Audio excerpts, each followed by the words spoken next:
नक्सली द्वारा किए गए सोमवार को आईईडी विस्फोट में शहीद जवानों को श्रद्धांजलि देने दंतेवाड़ा पहुंचे छत्तीसगढ़ कांग्रेस के अध्यक्ष दीपक बैज ने बीजापुर आईईडी ब्लास्ट पर कहा कि क्या सरकार अति आत्मविश्वास में है। बस्तर की भौगोलिक स्थितियां पूरी तरह से विपरीत है।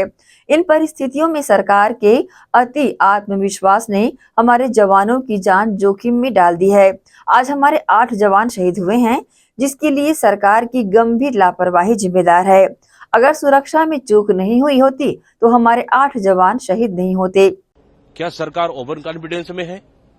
क्योंकि बस्तर की भौगोलिक स्थितियां पूरी तरह से विपरीत है।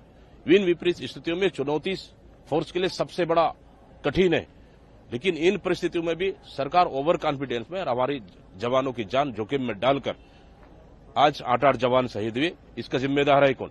कहीं न कहीं सरकार की गंभीर लापरवाही है। इस लापरवाही का कौन है जिम्मेदार? अगर शायद मैं समझता हूं कि अगर थोड़ा सा सुरक्षा में चूक नहीं होता तो हमारे 8 जवान शहीद नहीं होते। सर, ओवर कॉन्फिडेंस की बात है, ऐसा क्यों लग रहा है आपको कि ओवर कॉन्फिडेंस? सरकार सिर्फ हवा में चल रही है, जबकि बस्तर की भौगोलिक स्थितियां जंगल, पहाड़, नदी, नाले बहुत विपरीत परिस्थितियां हैं। इन परिस्थितियों में सजगता और यहां पे सुरक्षा सबसे बड़ी चिंता है, लेकिन कहीं न कहीं सुरक्षा में चूक हुई है। इसकी वजह से इतनी बड़ी घटनाएं घटी है। अमित शाह तो पिछले 10 साल से गृह मंत्री हैं। पिछले 10 साल से यही सुनते आ रहे हैं हम कि हम भी चाहते हैं कि बस्तर में शांति आना चाहिए, लेकिन 2026 ही क्यों?